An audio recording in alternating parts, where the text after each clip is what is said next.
एभली गोटे पिक्चर आसी जहाँकि ओडिया सिने इंडस्ट्री को आग को नहीं पार एवं आदेहरे आम विशेषकर नवकलेवर हुए जानीलु किंतु केबेठारु हेतिला एवं केमिति दारु ब्रह्म प्रतिष्ठा हेतिला से विषय जानी नथिलु।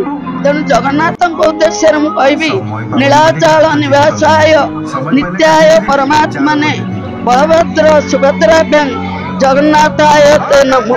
तेणु जगन्नाथ संस्कृति एवं जगन्नाथ होचंदी आम ओडियांकर प्राणर प्रतिष्ठा प्राणर देवता एवं जगन्नाथ विषय रे हवा संगे संगे कला पहाड़ उपर भी जे ब्राह्मण रु जबन होते ये धारणा आमर नथिला एवं जाए करिचंती बिनी मैडम बहुत कल्चर करी आगु को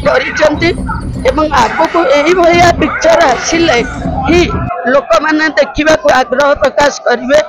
मझी पीरियड रे जो सब पिक्चर आसला से सब को साधारणतः आम जेनेरेशन लोक मैंने ताको ग्रहण करने को प्रस्तुत नथिले किंतु यही भली जदि पिक्चर बारंबार आसीबो एवं कल्चर करी ताको ता देहरे समय देकरी तार स्क्रिप्ट करिके करिवे तेणु लोक मैंने भल भाव को देखिए एवं आगु को ओडिया सिने इंडस्ट्री निश्चित भाव में जीव एवं समस्त आर्टिस्ट एथिरे निखुण भाव में अभिनय करचंती। कण हिरोइन हूँ मोर नातुणी मुझे कौन ता विषय तो बहुत कल्याणी करी समस्त आर्टिस्ट भी बहुत निखुण अभिनय करचंती।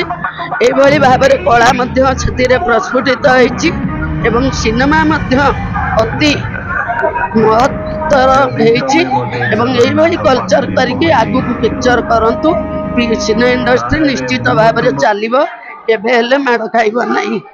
तेणु ये शेष कहि जगन्नाथ स्वामी नयन पथगामी भव तुम्हें।